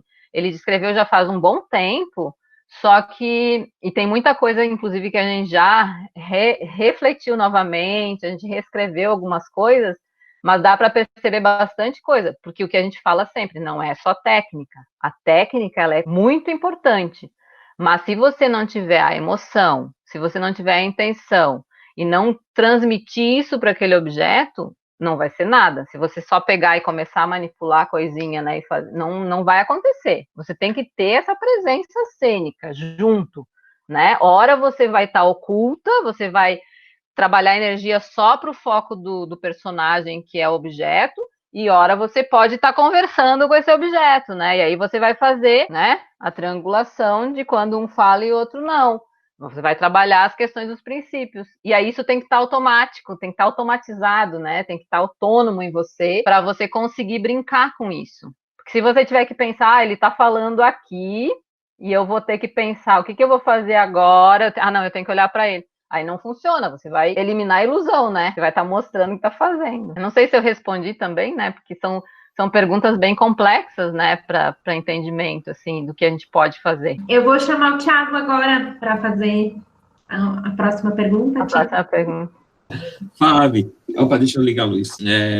Eu queria te perguntar uma coisa, porque você falou sobre, acho que isso, o trabalho técnico, assim, de exercício, né, para quem atua com um teatro de formas animadas, acho que nas várias modalidades, às vezes as pessoas pensam que implica somente na relação dessa ânima do objeto, mas esse corpo, ele precisa de um estado, ele precisa, enfim, de uma série de aparatos técnicos mesmo, né, para que essa animação, de fato, ela aconteça com uma maior potência, digamos assim, e que não pareça algo deslocado desse corpo, né, pareça algo estranho. E aí, dentro disso da sua fala, a minha pergunta é no sentido de que das implicações ou da relevância de um trabalho, de uma experiência com teatro de formas animadas, com teatro de sombra, por exemplo, inclusive para quem pode ser que nem queira atuar com essa linguagem, né, em específico, porque me parece que é um campo tão potente para o trabalho do ator e da atriz que, de repente, não vai se relacionar com uma linguagem específica da animação, e muitos cursos de formação de atores e atrizes não têm disciplinas ou espaço para isso, e é uma coisa, seja pensando tanto no trabalho com máscara, com objeto, com boneco, com sombra, porque essa questão dessa atenção multifocal, esse estado de prontidão, tudo isso, muitas das vezes a gente fica, quando está trabalhando com jovens atuantes, a gente fica tentando provocar neles esse estado, e muitas das vezes, por eles não vivenciarem uma experiência com um objeto, ou uma experiência com sombra, ou essas outras frentes, né, que oferecem outro tipo de experiência para eles, eles não, é muito mais difícil deles sacarem, de perceberem, de se perceberem nesse estado de atenção, né? Então, eu queria, na verdade, que você comentasse um pouco como que você vê esse tipo de trabalho, né, dentro do teatro de formas animadas, na formação de atores e atrizes, e quando ele não acontece, como que você vê, porque como você trabalha com, né, necessariamente, como é que você percebe essa diferença, sabe? E a importância desse tipo de experiência. Sim. É muito importante essa pergunta que você está fazendo para a nossa área, porque muitas pessoas não veem essa importância do teatro de formas animadas na vida artística, né, teatral. Eles separam o teatro de formas animadas do teatro, e na realidade isso não deveria acontecer hoje, assim. Porque antigamente o teatro de formas animadas ele era mais o teatro boneco, aqui no Brasil especificamente, tá? Não lá fora, porque lá, né, na Europa, na Ásia, na Índia, né, enfim, na China, isso já é trabalhado há muito tempo, mas no Brasil a gente tem pouco tempo que começou a se trabalhar realmente dentro da área artística, o teatro de formas animadas, né, ele era mais para criança, né, se fazia muito na recreação, se trabalhava muito na educação também, só que era uma educação que era mais higienista também, né, então dentro da história do teatro de formas animadas no Brasil, a gente tem um momento onde tem muitos cursos e tal, mas é justamente pensando nessas questões mais higienistas do que o próprio espetáculo em si, né? E aí, em função de estar entrando hoje, uma das coisas que eu passo bastante trabalho nos cursos de teatro que eu dei aula, né, e que tiveram teatro de formas animadas, é que os alunos eles entram na disciplina sem muita vontade, como se isso não fosse ajudá-los como atores, atrizes ou como professores. Eles entram já com esse preconceito do bonequinho, né? Que você vai trabalhar com um bonequinho, que você vai fazer coisa para criança. Inclusive o teatro normal para criança, né? Também às vezes é visto assim, né? Que ele é menos que o teatro para adulto. Não, gente. Ele é qualidade estética, poética, tal qual. Se você realmente é um profissional do teatro, você vai exigir que essa poética estética seja de qualidade, né? Você vai estudar ela. Então, o teatro de formas animadas é isso também. Então, eu tenho esse momento nas aulas que eu dou de teatro de formas animadas, e daí falando de máscaras, de bonecos e de sombras, falando de todos eles, de fazer com que as pessoas percebam da importância que ele tem, mostrando, inclusive, espetáculos maravilhosos, grandiosos, e outros menores também, mas que te afetam, né, e que não é essa afetação da criancinha, né, do dadadá, do mimimi, né, do pequenininho. Ela é uma afetação realmente de você estar num espetáculo teatral. E aí, o trabalho de praxis, que eu chamo de treinamento, muita gente no teatro não gosta de chamar de treinamento, né, mas eu considero treinamento, é performance, né? Desenvolvimento de algo que você tem que fazer, diferente do performance teatral também, né? Mas você tem que ter uma desenvoltura perante o que você está fazendo. Então, o teatro de formas animadas vai te ajudar, como atriz, como ator, ou até como educador, a chegar a determinadas percepções que você não tem se você não utiliza o objeto. Que são essas, inclusive, que eu falei, né? Por exemplo, no sombras, se você trabalha no escuro, você vai adquirir a percepção áptica, a percepção auditiva, né? A percepção sinestésica é diferente de quando você está na luz, né? Você tem que perceber esse corpo, como é que esse corpo... Tanto que os primeiros exercícios de sensibilização na sombra, tem pessoas que se desequilibram, porque eu peço para ficar com os olhos fechados, né? E ainda no escuro, o labirinto não funciona, porque a gente está acostumado na luz. Então, ele tem que se equilibrar. E como é que você vai se equilibrar isso? Fazendo algo no escuro, praticando no escuro. Então, são horas e horas e horas de aulas e de prática no escuro, para depois acender, né, ligar a primeira fonte luminosa, para você perceber, opa, esse espaço mudou, né? E aí isso tudo é importantíssimo para um ator e para uma atriz na cena, porque você vai adquirir isso, e quando você olhar para uma cadeira que é da cenografia, que é um acessório cênico, você não vai precisar só sentar nela, você vai saber atuar com ela. E não é nem manipular, porque manipular você pega isso aqui e você manipula. Você tira daqui, bota ali, faz ali. Não, é atuar com esse objeto, né? Como que eu posso fazer? Eu estou segurando aqui, mas eu tenho que me mostrar. O que eu tenho que fazer para me mostrar? Onde que ela tem que estar direcionada para que não veja ela e veja eu e a minha sombra, né? Então é isso, você tem que... E é prática. Então tudo isso vai ajudar, sim. A questão também corporal do ator e da atriz para dissociação de movimento, né? Porque quando você trabalha com boneco, o boneco tem isso antropomorfo daí, né? Pensando num boneco antropomorfo, ele é tal qual a gente. Você cria ele, constrói ele vai ter as articulações, ele vai ter a parte muscular, ele vai ter, né, toda a questão antropomorfa nossa, ele vai ter. E como que você trabalha, por exemplo, o centro de gravidade de um boneco? Como que o teu corpo vai agir para não deixar aquele boneco cair, para ele manter aquele eixo, né, que tem que ter, porque se você sair com ele, se você caminhar, você está caminhando com ele aqui, se você caminhar aqui, de repente está aqui, de repente está lá, de repente está lá, tu vai perder a ilusão, então você tem que saber também. E isso tudo é transformado para o corpo do ator e da atriz que está trabalhando com ele. Então, essas percepções também, quando você vai atuar com o teu colega de cena, você vai perceber como é que está o corpo do colega de cena, e você consegue também atuar com, né, com o corpo dele também. Não é à toa, gente, que Craig, que Maeterlinck, na época, quando começou a se trabalhar a redescoberta do corpo, começaram a querer que o ator se transformasse em boneco, né? Tivesse um ator marionetizado, né? Ou até a Yassasá, que está aí também, ela pode falar melhor, né? Sobre o Cantor, né? Que usa os manequins. Enfim, a gente tem mil e umas reflexões para se fazer dentro do teatro de formas animadas, e todos eles têm a sua importância. A máscara, gente, a máscara, você aprende a ser outra pessoa, né? Você se desvenda, você se revela, né? Quando você coloca a máscara, porque a primeira vez mesmo, eu me lembro que eu coloquei a máscara e não sabia que movimento fazer, né? Porque você não... Aí tu vê assim, nossa, não, eu tenho que expandir, eu tenho que ir além, eu tenho que suspender esse corpo para poder mostrar o que eu quero mostrar. A felicidade, ou quando a gente dá tchau pro navio, quem já fez máscara sabe, né? Tem um exercício que o Jacopot faz, o Lecoq faz, né? Que é de você dar tchau para um amigo que está indo embora e nunca mais vai voltar.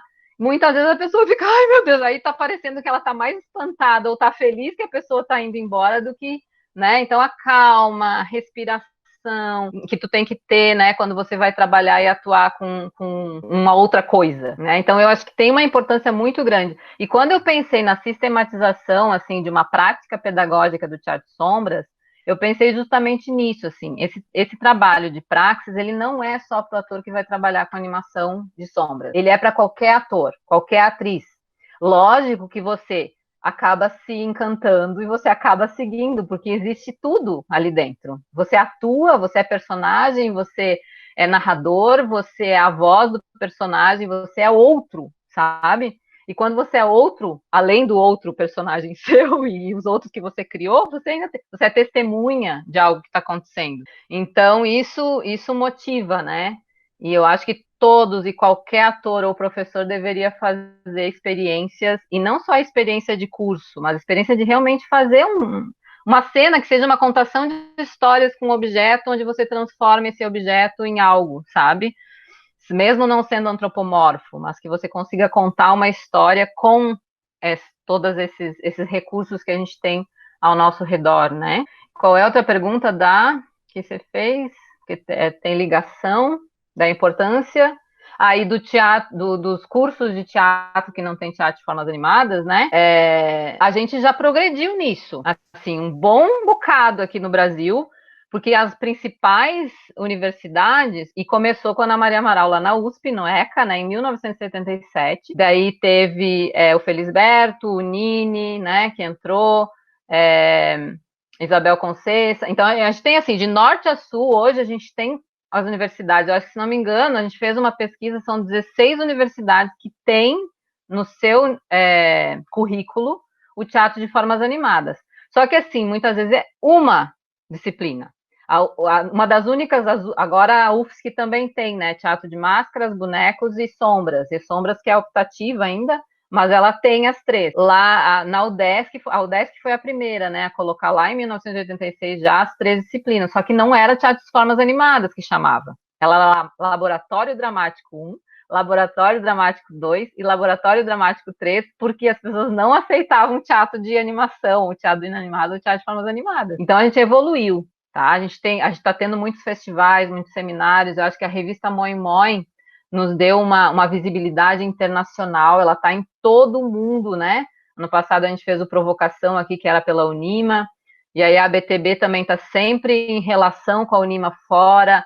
Os associados acabam tendo cursos fora do Brasil e dentro do Brasil também.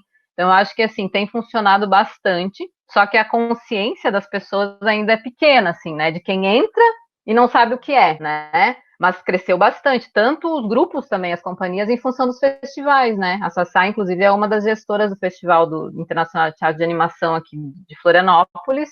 Agora, do dia 22 ao dia 30 de agosto, a gente vai ter o Animaneco, que é o terceiro festival de teatro de boneco de Joinville, e vai ter o segundo seminário, que a gente vai falar de experiências, reflexões e pesquisas factuais no teatro de animação. Então, a gente vai ter teatro de bonecos popular, a gente vai ter várias aberturas de malas dos mestres, a gente vai ter, está aberto inclusive inscrições para o vídeo pesquisa, que daí você pode colocar a sua pesquisa, em vez de colocar em banners para apresentar, você vai fazer um vídeo de 10, 15 minutos e apresentar a sua pesquisa ali sobre teatro de formas animadas, ou que esteja ligado, né, com algo relacionado, porque se você for pensar o teatro de formas animadas, ele é cheio, ele é um misto de linguagens também, né? Dentro do teatro em si, né? As artes visuais está dentro, a fotografia, e aí o teatro de sombras tem ainda o cinema, porque a gente edita a imagem ao vivo, né? Isso é muito legal também. Em vez de estar lá o editor, né, no cinema lá atrás e faz toda a edição, a gente está editando ao vivo. Então isso é algo mais.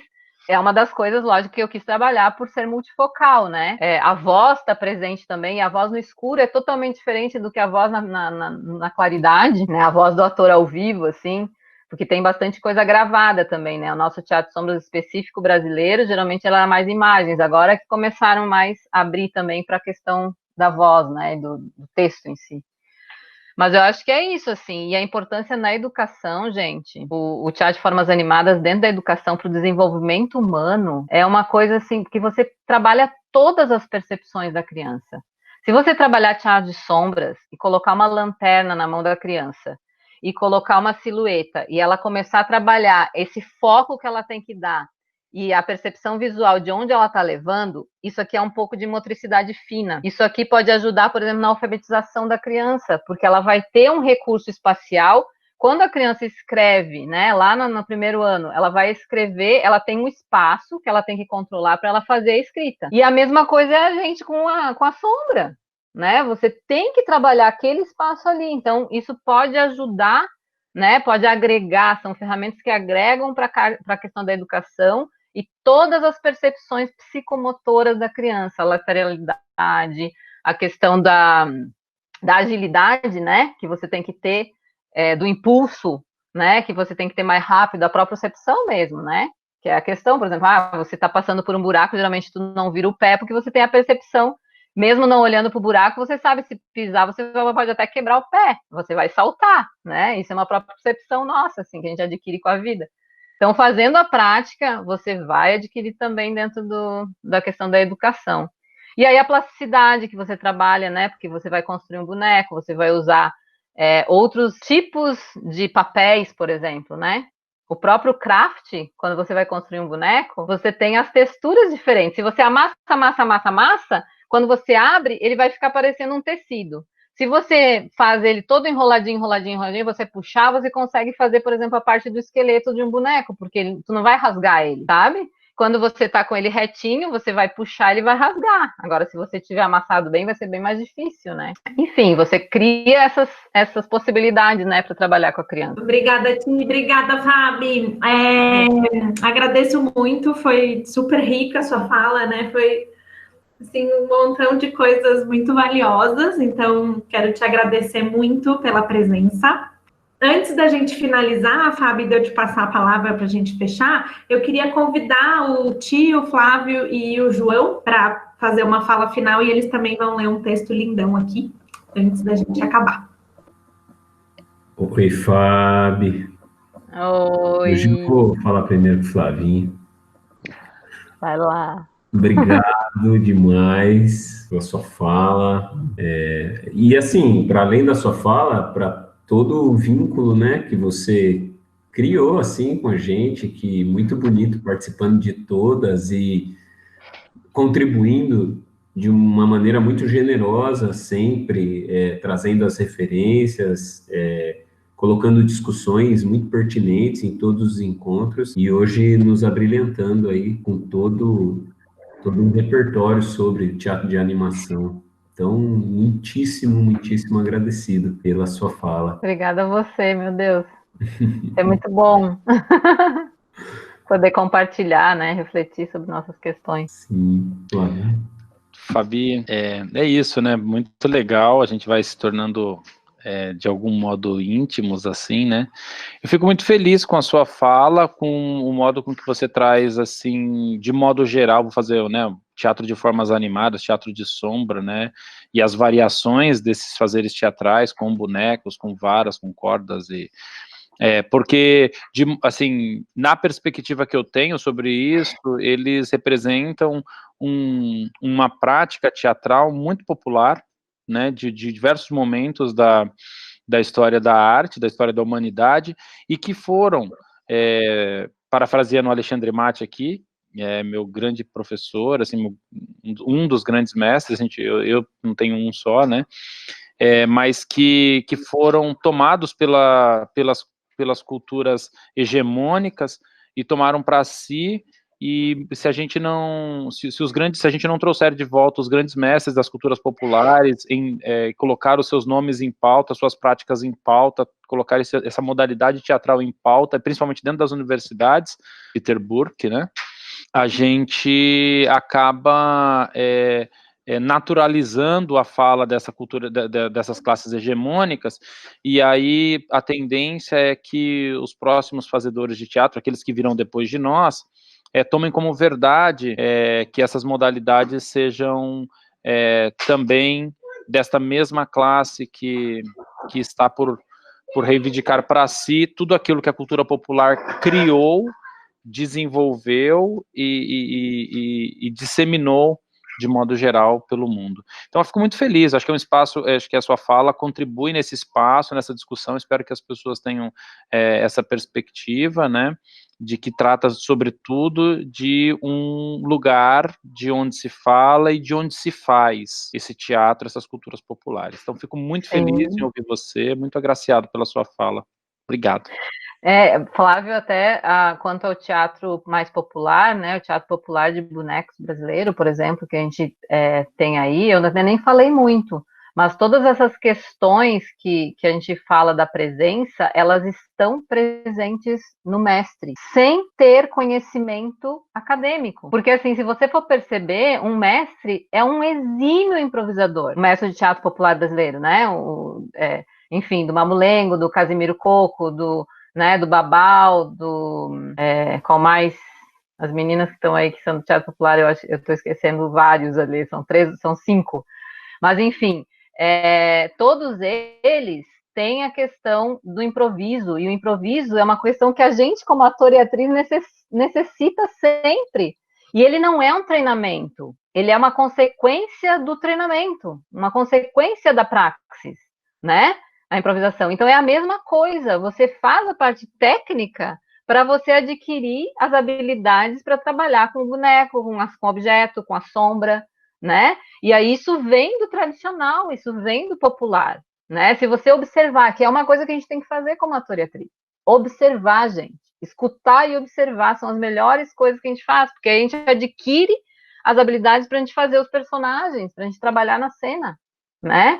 Então são coisas assim importantíssimas de ter falado, Flávio, porque eu ia esquecer dessa importância de a gente conhecer as tradições para depois ressignificar o que a gente quer. Porque não quer dizer que a gente mude a estrutura, mas a gente atualiza, né? Que é uma coisa, inclusive, que a gente está falando com os teatros, com os mestres, e da questão, por exemplo, da personagem feminina, da boneca, que não se chamava de boneca, porque boneca era uma questão da brincadeira da criança. Mas eu tô atuando com uma boneca, não tô atuando com um boneco. E onde ela entra como protagonista, né? Tem toda essa questão. Ela era a que entrava só na dancinha, ou que era feita para casal, ou engravidava. A gente não quer mais isso como mulheres, né? Aí eu entro na questão do feminino, né? Onde a gente tem que entrar realmente, a gente tem que estar também, né? E isso ainda reluta-se quanto a isso, mas a gente precisa estar. A boneca, ela está presente como protagonista, não é mais aquela que entra só como segundo plano, né? Ou para fazer a dancinha ou o cantinho. Enfim, então é bem importante isso que você falou. Obrigada, Flávia. Fábio, eu queria também te agradecer muito, assim, porque quando a gente pensou, né, a gente foi elaborando as possibilidades, os temas que a gente queria tratar, as pessoas que a gente queria chamar, a gente tentou abarcar temas que a gente achava fundamentais, assim, né, por N aspectos, e também pessoas, não só os temas, mas principalmente pessoas que fossem importantes, né, que tivesse uma relevância para a gente, que a gente, né, tivesse um afeto entre a gente também, e que tivessem uma experiência bonita para compartilhar, sabe? E acho que a gente foi muito feliz aí nessas escolhas, porque todos os encontros têm sido muito, muito potentes, assim, muito especiais, e hoje não foi menos do que isso, sabe? E é muito doido, porque, assim, você tem um conhecimento de causa tão refinado, e, assim, é tão vasto, porque o universo do teatro de formas animadas é vasto também, que ao longo da sua fala, são muitas janelas muitas portas e janelas que vão sendo abertas, sabe? E que dá vontade da gente se emaranhar por esses lados, porque é muita coisa. E é muito gostoso. Não é? E é muito gostoso te ouvir nesse sentido, porque, às vezes a gente tem pessoas que têm um conhecimento de causa gigantesco, mas que nos convidam a olhar para uma coisa só, e isso é muito legal também. Mas acho que no teu caso, no encontro de hoje, é como se você abrisse um monte de janela para a gente, que muitas das vezes a gente não percebe, que para a gente está fechada, e não muitas das vezes por nossa culpa mesmo, por a gente não olhar para elas, né? Então, eu acho que esse foi, para mim, um dos pontos muito marcantes desse encontro de hoje, porque a conversa rodou muito por muitos lugares, e isso foi muito legal. Acho que todo mundo se sentiu, em alguma medida, contemplado por algum aspecto, né? E, principalmente, porque isso que você falou na parte final mesmo, de o quanto, ao fim, é teatro, e uma coisa não pode ser dividida da outra, né? A gente está falando de uma coisa, em alguma medida, né? Que une todas as frentes e as modalidades de teatro, e que, ao fim e ao cabo, a gente fala dessa relação do sujeito com as coisas que ele interage, com o mundo, né? Então, eu queria te agradecer muito por esse encontro, por você, o João já falou tudo, né? Você está acompanhando a gente desde o início, sabe? É uma generosidade, é um querer estar junto, e lá, quando a gente convidou, você já falou assim, vocês precisarem de ajuda na produção e alguma coisa, pode deixar que, olha, eu estou disponível, né? Eu super embarco com vocês. Então, nossa, de coração, muito obrigado por topar essa aventura com a gente e de estar todos esses dias. E, para finalizar, tem um outro texto que, ao longo enquanto você estava falando, né, dessas 1000 janelas que estavam sendo abertas, a gente aqui da produção, a gente foi falando, nossa, tem tudo a ver com esse texto e tal. Então, eu queria ler um outro trechinho de um texto, que é de um livro do Onde Jacques, que é um autor angolano. O livro chama Uma Escuridão Bonita. E o contexto do livro é que tem duas pessoas que estão na varanda de uma casa, à noite, no escuro, aguardando os carros passarem. E aí eu vou ler esse trechinho aqui, que acho que diz muito do que foi hoje também. Então, vamos lá. Já é da parte do meio do livro. Um carro barulhento aproximou-se da curva. Diminuiu a velocidade. Uma luz forte e dupla invadiu a varanda da avó 19, estreando na nossa noite escura uma sessão de cinema Abu. Quase saltei de contente e olhei atento para a parede. A coisa mais bonita do cinema Abu é que cada um pode encontrar ali as memórias, os sonhos e os futuros que mais deseja. O carro fez a curva devagar. As sombras das árvores, dos morcegos, as nossas próprias sombras, mais a sombra da mão dela a mexer no cabelo, tudo ganhou nova dimensão projetada na parede. Era difícil não abrir a boca de espanto, pois aquele cinema, veloz e pobre, tinha que ser vivido num tempo mais curto que a chama de um fósforo noturno. E valia ver tudo. Uns gritavam de medo e brincadeira. Outros brilhavam dos olhos como se vissem desenhos animados. A maioria abria a boca devagarinho, a começar um murmúrio que acabava sempre em bu. Outro carro passou ainda, mais contra a luz no nosso escuro repartido. A parede a encher-se de magias desenhadas por todos os silêncios. Um morcego gritou. Uma cigarra aceitou o convite do grilo e iniciou a sua cantoria. Sombras enormes invadiram a varanda. Eram imagens que ganhavam movimento, da direita para a esquerda, em correria de fuga e promessa de esquecimento. E quem não tivesse ainda imaginado coisa concreta, não podia pedir bis, no condutor do carro já desaparecido. No meio do nosso espanto e respiração cansada, a escuridão regressou, em sugestão de magia, ou isso mesmo. Que lindo. Nossa, é emocionante até, né? Porque quando a gente vai lendo, e aí vem uma reflexão sobre essa questão que eu falei um pouco tempo atrás, sobre o espaço virtual, né? A partir do que a leitura foi, né, o que o Tiago foi lendo, a gente vai trabalhando esse espaço virtual na nossa cabeça, na nossa memória.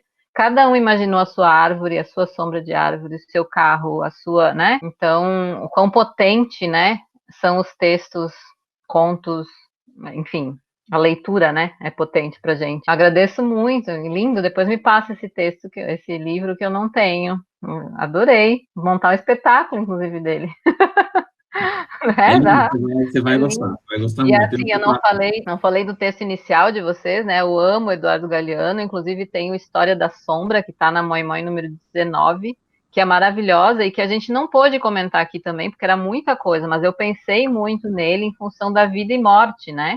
Porque o teatro é vida e morte, né? O momento em que você dá vida, você também faz ela morrer, né? Então, tem aquelas histórias também, né? Que os bonecos do Noite a gente dorme e eles saem fazer a festa, né? Como Toy Story, por exemplo, que colocaram no cinema. Mas então, a imaginação, ela tá aí, a memória tá aí, né? E tudo isso é criado a partir de uma experiência nossa. Obrigada, gente. Nossa, é muita coisa pra gente falar. Eu tive que também reduzir bastante, né? E aí peguei mais em cima da minha tese do que das aulas que tem que ministrar e tal. Mas, assim, tô sempre pronta a perguntas, né? Se teve alguma pergunta também que não foi respondida, de repente depois vocês podem me passar, a gente faz por e-mail ou dá uma forma de responder, né? Agradeço muito a participação de todos, eu vi que muitos já saíram, né? Porque tinham outros compromissos também, já tá tarde, né?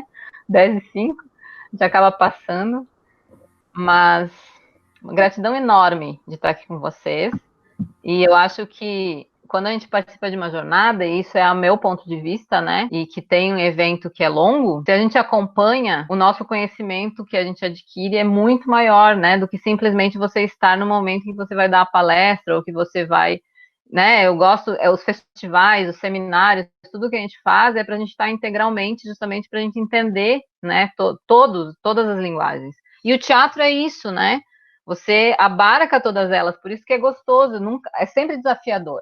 A gente nunca vai conseguir, porque daí a gente não faz mais teatro, né? Se não tem o desafio, se não tem o frio na barriga, se não, né? Você tem que gostar de fazer teatro. É esse o problema. A Fernanda Montenegro, num curso que eu fiz com ela, sempre falou: você ama fazer teatro? Faça. Agora, se você realmente não ama e não deixaria a sua família no momento de que a família está precisando, para você estar no espaço teatral, onde você tem a responsabilidade, você está lá no teatro para um espectador, não faça teatro, né? Ela sempre diz isso, faça teatro se você amar, senão não tem como, porque financeiramente muitas vezes não é lucro, não tem lucro, né?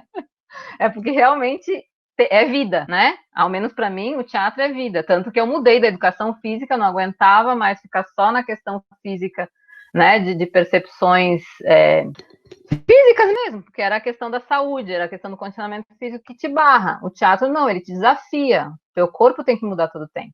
Enfim, eu já tô aqui, a gente tá alongando e eu acabo falando, gente. Eu sou tagarela quando eu começo a falar. Muito obrigada. Gratidão a todos que estavam aí também, vários colegas, vários amigos. A Mariana, do Mamulengo da Água de Cacimba, falou o que eu não falei, dos calungas, que também faltaram, né? Porque cada região não é só o Mamulengo, cada região tem um personagem diferente. E isso a gente vai falar no seminário também, do dia 28 de agosto, na mesa de teatro de bonecos popular. Então estão convidados, tá bom? Vai ter aí durante a semana as divulgações, ajudem se puderem na divulgação do festival e do seminário. Obrigada a todos.